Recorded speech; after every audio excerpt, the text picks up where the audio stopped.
First off, I don't know if I should say you're welcome or I'm sorry, cause once I figured out this OP drill move, it's kind of game breaking. It's definitely gonna open up some people on offense and make the defense a little testy when people start being able to break it out. But it just seemed way too OP for me to not share with the OTG community.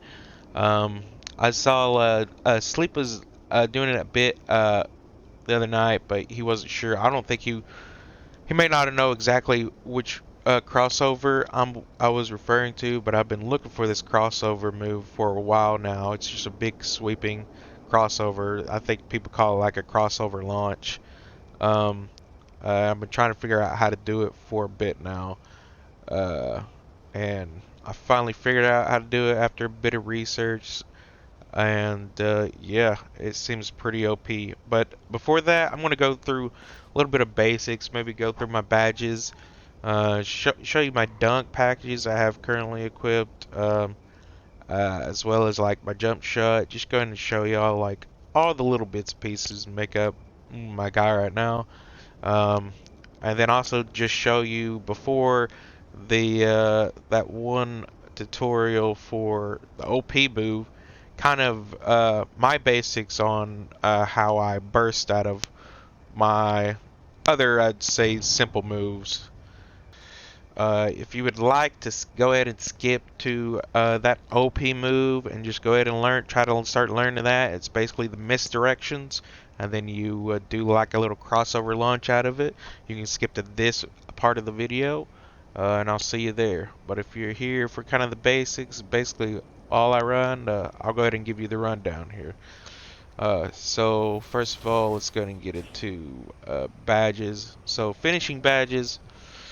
Uh, Basically, the three main badges that are important that's getting me, I would say all those. Whenever I get enough spacing on baseline and everything, is these three right here: limitless takeoff, posterizing, slivery. The way to get these, it's very important to do your VR quests so you can get these core badge patterns, where you have all these different core badge patterns that you can do.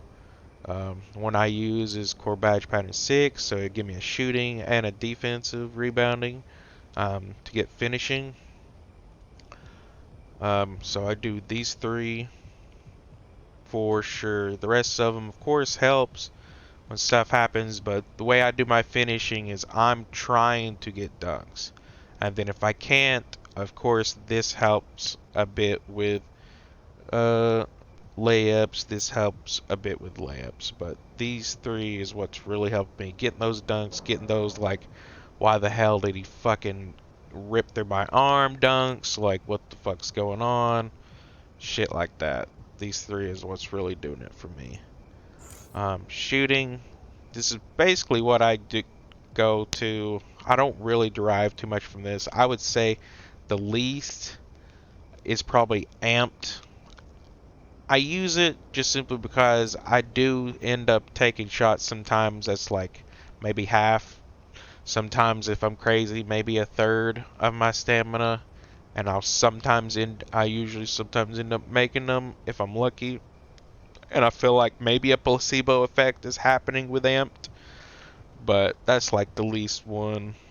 Um, but I stand by all the rest of these for sure.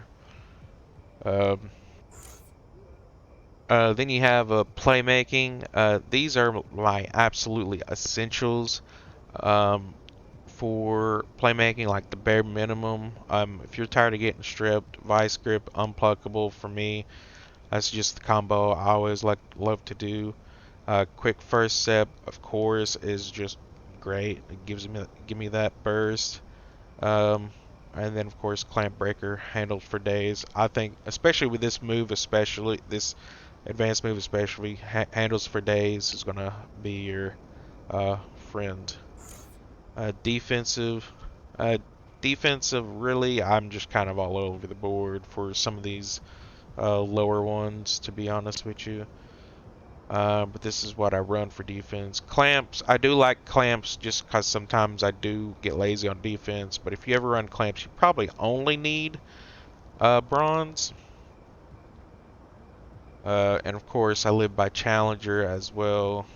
Um, that's basically it for the badges. Let's go ahead and get into my animation. So here's my signatures that I'll be using.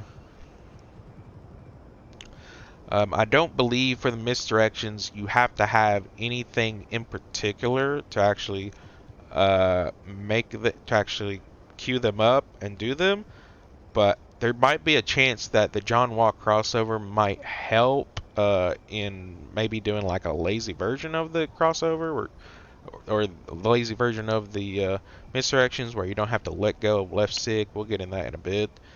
Um, and then of course I can show you my dunks that I currently have right now. Some of these though I will say like do not probably even activate most of the time. Like I'd say most of the time I probably the DeMar DeRozan dunks and the Glenn Robinson the third dunks probably don't activate, but I still keep them in there because why not, I guess. Um, but these are my dunks that I currently have equipped right now. And then park dunks, which my park dunks almost never activate.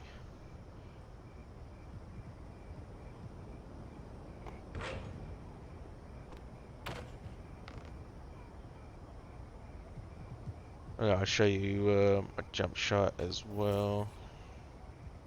Which some people have used my jump shot, they like it. Some people are just like, nah. So, I mean, it's up to you. And I use set point as visual cue. Okay, sorry for the goal, sometimes being in the way, but if you can handle that. So I would say the key principle in like bursting out of any sort of dribble move is you have to remember which side the ball hand will end up in, because that's the side you really want to burst out of at kind of like a 45-degree angle, or basically like up right or up left. So if I do a crossover left right here, I want to go up left with it. So just and then just out. Same thing over here on the right side. Out. I'm not, even though I want to obviously go towards the goal, that's the end goal. That's when I start moving in. Um, Behind the back, depending on what behind the back you have, will kind of depend on how good the burst is. But the angle at which you take it also will depend. See, I'll do a different angle. Right there, I didn't get as much of a burst as I did right there.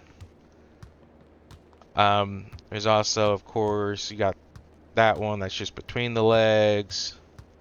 You got the hesitation that I do. That one gets a good burst. And all of these are affected too by whatever type of SIGs you put on. Whatever type of SIGs you put on, you'll usually figure out like there's usually one or two moves that you'll get a better burst than you would other moves, and that's kind of the moves you want to kind of like go towards. Basically just the way my SIGs are, and of course with the gold quick first step, there's just a lot of moves that I've just found out over kind of trial and error that I'm able to like burst out of and just keep going back to. And like also don't be afraid of just the fucking stop and go. Like the stop and go can get so many people just caught off guard, and it's such a simple move to just throw them way off. But that's pretty much simple. That's basically it for just like simple bursts. It's always remember which hand your ball's going to end up in and burst in that way. Because if you try to burst the other way, you ain't really gonna. You can kind of get a good burst out of it, but it's sometimes it just doesn't give you what you want. Like something like that, especially if the defender's able to get in your face like that. Now let me show y'all the misdirections. Now this move, once y'all get these misdirections down, you will have to kind of practice them, but they become easier and easier over time. Like I spent like maybe 15 minutes once, and then I started getting it down. I can't do it on command every time, but you can do it like you might miss it one time and then automatically get it next time. And this is just me just now learning it. Basically, the misdirection is you'll of course you'll hold right trigger. You can either do a crossover, a behind the back, or a hesitation, and whichever way you're flicking your right stick, you flick the left stick immediately afterwards, the opposite direction. In post, I realized I didn't explain this completely accurately. Basically, if you're flicking to a crossover to the right, then all you have to do is flick the left stick to the left. If you're flicking crossover to the left, all you have to do is flick left stick to the right. You don't have to compensate and flick down left or down right for the left stick. On both hesitations and behind the backs and the crossovers, the left stick only has to go left or right. It just has to be the opposite way of where the right stick is being flicked. To go ahead and show that to you all, if I mess up or anything like that, I'll go ahead and cut to the animation so y'all don't get confused, so y'all can see the exact animation, what it looks like. So here coming up will be the crossover misdirection. Right here is the crossover misdirection. It's just, you'll get it by time. And I'm just flicking it back and forth, going crossover misdirection. And that's just me practicing going back and forth. Now, whichever direction you flick your left stick, the way you end it is you continue that same direction with the left stick, and that's where that big crossover launch comes from. So here's what that looks like. Boom, I'm gone. Like, it's just a huge crossover launch, and it even sometimes it seems like it gets AI, which I think this AI for personal workout is pretty easy to get around anyways. But here, I'll hit it again. Boom. And that's just the crossover misdirection. Now there's the behind the back misdirection, which I think some pro players apparently like to use in next gen because it can also protect the ball. For me, from what I've seen so far, the crossover misdirection seems like the easiest one to hit. But I'll go ahead and show y'all the behind the back misdirection. It's the same principle. Just flick the left stick the opposite side the way you would flick the right stick. Here it is. Boom, out of there. Boom, out of there. Out of there. And then finally there's the hesitation, I believe, misdirection. This one, for some reason, for me, it seems like the least one I'd like to hit because it kind of seems not as consistent. But I think you basically just flick, uh, you'll flick for your hesitation and then obviously flick the left stick in the opposite direction.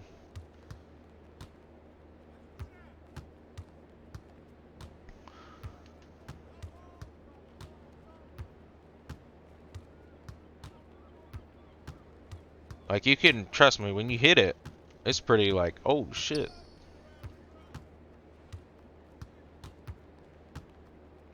Show the other side. There it is. If you notice, sometimes when I'm doing the crossover, trying to get the crossover, I'll let go after the misdirection, let go of the left stick, and then continue with the left stick going that direction. And sometimes I'll just be lazy with it, and just once I flick the left stick over, I'll continue it. Reason why I do that is it can be inconsistent, and I don't know if it's because of the SIGs I have on right now, but sometimes you can be lazy with it, and just once you hit that misdirection in that direction, continue holding that left stick, and it'll grant you that big crossover. But other times it'll give you a lazy between the legs, and you don't get it. Let me see if I could try to produce that for y'all. So right there, I let go. Let me see if I can. Let me see if I can not let go and it give me the lazy. See that one, I didn't let go and it still gave it to me.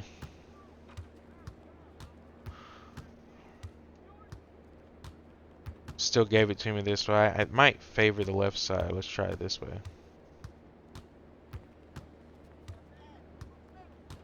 That one, see, it still seems to give it to me, but there are some times where it just doesn't give it to me.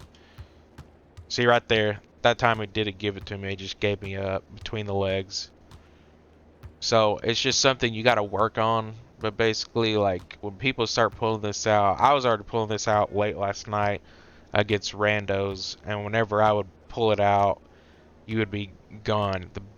I'd say the biggest problem with this move though, which is kind of a good balancing with it, if you're sitting up at the top of the key trying to pull it off and you're accidentally hitting other moves with it, by the time you hit it and you're starting to go down the court right about here, you're probably sitting at half to maybe a third of your stamina gone. So you like got to be gentle with it. I'd probably recommend definitely just like trying to hit it once, and if you don't get it, maybe just going with the move that the game 2K just tries to bless you with. I don't know. Anyways, defensive wise, defending this move, this is gonna be a problem because it's gonna create like so much more space and everything. But I'd say there's a few things defensive wise also obviously we could do. One thing is just knowing what to look out for. Like I never knew to look out for this move because I didn't know what it looked like. Once people start pulling it out, I think people are going to start being able to see and look and see how, the way this move actually goes, and people are going to start be able to get to the spot where they need to get to, because I think the way to counteract this move is to cut it off. If you cut off that crossover, they can't continue or whatever. And also, I believe off-ball defenders getting some of this will absolutely just going right into a defender right there. That's easy Steel City. Easy. Like that's what why I don't put any steel on my builds or whatever. Just simply because that's what I go for. Those off balls. If a offensive guy is willing to just run into me as an off ball defender, I'm gonna get that steal by just cradling it right in my nutsack. If you know what I'm saying. Pause. Uh, but yeah, I think this move, once you see it start in action, it's gonna be broken for sure. But I think we'll survive, especially once everybody's gonna be able to do it, and I'll love the parody of it for sure. So hopefully this helped you guys out, get a little bit of my psyche, and hopefully help you guys out with this kind of I'd say kind of advanced, but once you get the hang of it, I think everybody will be able to pull this out eventually. So have it in their bag. I didn't want to be the only one or one of the few to have it in their bag. So hopefully this helped you guys out. But hopefully see you guys on the courts later.